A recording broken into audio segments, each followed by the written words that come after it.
چنانچہ 1863 میں ہندوستان میں علماء کے قتل عام کا انگریز نے اعلان کیا۔ جب ہندوستان میں انگریز آیا تھا 1601 میں تو دلی کے شہر میں 1000 دینی مدرسے تھے، لیکن 1864 میں ایک دینی مدرسہ بھی پورے بر صغیر میں موجود نہیں تھا۔ انگریز نے شاہ ولی اللہ محدث دہلوی رحمۃ اللہ علیہ شاہ ولی اللہ کے مدرسہ رحیمیہ جو دلی کا مرکز تھا، اس مدرسے کے اوپر بلڈوزر چلوا دیے، مسجد شہید کرا دیے، اس مدرسے کو تباہ کر دیا، علماء کا قتل عام کیا۔ چونکہ مسٹر ٹامسن انگریز مؤرخ ہے، اپنی انگریزی کی کتاب میں لکھتا ہے 1857 سے لے کر 1864 تک یہ ہندوستان کی تاریخ کے المناک سال ہے۔ ان سالوں میں 14,000 علماء کو دلی کے چاندنی چوک سے لے کر خیبر تک ان کی گردنوں کو لٹکایا گیا۔ 14,000 علماء کو مسٹر ٹامسن اپنی کتاب میں لکھتا ہے۔ شاہی مسجد کے صحن میں انگریز نے پھانسی کا فندہ بنا کر 100 علماء کو ایک دن میں پھانسی دی۔ 80 علماء کو بوریوں میں بند کر کے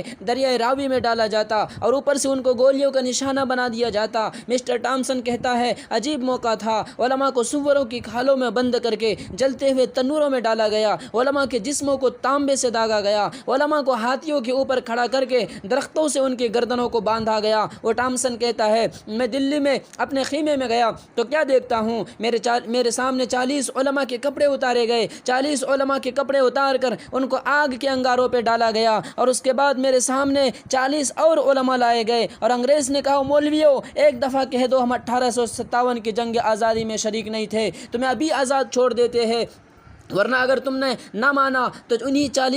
40 مولویوں کی طرح تمہیں بھی کپڑے اتار کر تمہیں بھی آگ کے انگاروں میں جلا دیا جائے گا۔ ٹامسن کہتا ہے مجھے پیدا کرنے والے کی قسم ہے، پہلے 40 علماء بھی آگ پر پک گئے اور دوسرے 40 علماء بھی آگ پر پک گئے، لیکن ایک عالم نے بھی انگریز کے سامنے گردن نہ جھکائی۔ میرے دوستو، اس مدرسے میں اس مرکز میں جہاں سے علم حاصل ہوتا تھا وہ شاہ ولی اللہ کا مرکز تھا، لیکن اس کو بھی بلڈوزروں سے شہید کر دیا گیا۔ اور میرے بھائی بزرگوں آگے چلو سنتے، اور انگریز کی عدالت میں ایک عالم احمد اللہ شاہ مدراسی کو ہاتھوں میں ہتکڑیاں اور پاؤں میں بیڑیاں پہنا کر لایا گیا۔ گورا افسر اٹھ کر کھڑا ہو گیا، اس نے کہا شاہ جی آپ نے مجھے پہچانا نہیں؟ شاہ جی نے کہا میں نے تو نہیں پہچانا۔ اس گورے نے کہا میں آپ کا شاگرد ہوں، فلاں مدراس کے علاقے میں نے آپ سے عربی پڑھی ہے، آپ میرے استاد ہیں۔ جج نے کہا، اور اس جج کی آنکھوں سے آنسو آ گئے۔ شاہ جی نے کہا تو کیا چاہتا ہے؟ جج نے کہا میرے کاغذوں میں تمہیں گولی مارنے کا حکم ہے، اگر تم یہ کہہ دو کہ 1857 کی جنگ آزادی میں شریک نہیں تھا تو میں ابھی چھوڑ دیتا ہوں۔ کتابوں میں موجود ہے کہ احمد اللہ شاہ مدراسی نے کہا اوے انگریز جج، میں اپنی جان کو بچانے کے لیے رسول اللہ کے حکم کی خلاف ورزی نہیں کر سکتا، اس لیے میں جھوٹ نہیں بول سکتا، اس لیے میں تیرے سامنے گردن نہیں جھکا سکتا۔ چنانچہ اس احمد اللہ شاہ مدراسی کو چوک میں کھڑا کر کے اس کو بھی گولیوں کا نشانہ بنا دیا گیا۔ دوستو، ایک جج کہتا ہے مجھے میری بیوی نے کہا مجھے کوئی منظر دکھاؤ، وہ بے ایمان اپنی بیوی کو منظر دکھانے گیا تو ڈاکٹر ایک شخص انگریز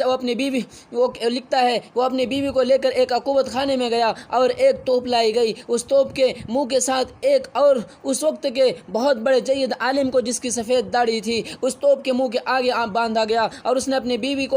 کو کہا آپ منظر دیکھو، اور اس توپ کا بٹن دبا دیا گیا۔ جب توپ کا بٹن دبا دیا گیا اور انگریز کہتا ہے میں حیران ہوا، ادھر بٹن دبانے کی دیر تھی اور ادھر اس جید عالم کا ریزہ پوری فضا میں بکھر گیا، لیکن انگریز کو ذرا ترس نہیں آیا۔ میرے بھائیوں، کسی کہنے والے نے کہا ہے یہ عرض تمنا سے بیزار کی دنیا، اور سختیاں دشواریاں پابندیاں مجبوریاں، یاد ایام جفا بھلائے تو بھلائے کس طرح، دل فرنگی سے لگائے تو لگائے کس طرح۔ دوستوں، ایک وقت آیا علماء کرام کو پورا ختم کرنے کے فیصلے ہو گئے، پورے ختم کرنے کی سازشیں ہو گئی، ایک ایسی زندہ جاوید داستان۔ اور اسی جنگ کے بعد انگریز نے علماء کو ختم کرنے کا فیصلہ کیا تو مولانا جعفر تانیثری اور مولانا یحییٰ علی اور مولانا مملوک علی کو امبالہ سے گرفتار کیا گیا، ان کو ہتکڑیاں پہنا کر، پاؤں میں بیڑیاں پہنا کر، جوگیانہ لباس پہنا کر امبالہ سے لاہور کوٹ لکھپت جیل تک پیدل لایا گیا، اور جب اندر داخل ہوئے تو گورے افسر نے کہا ان ملاؤں کو ایک لوہے کو توق ان کے جسم میں ڈال دو، ان کو ہتکڑیوں میں جکڑ دو اور ان کو پریشان کرو، ان کو تکلیفیں پہنچاؤ اور ان کو جسموں میں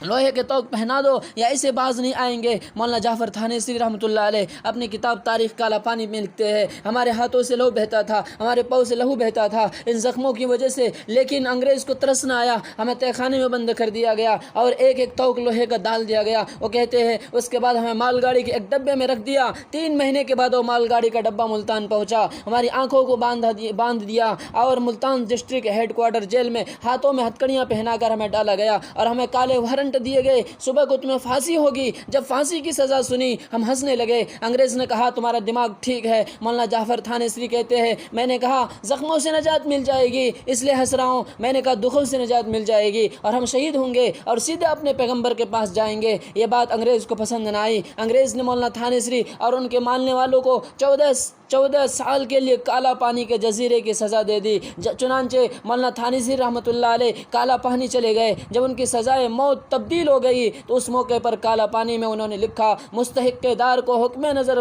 بندی ملا، مستحق دار کو حکم نظر بندی ملا، اور کیا کہوں کیسے رہائی ہوتے ہوتے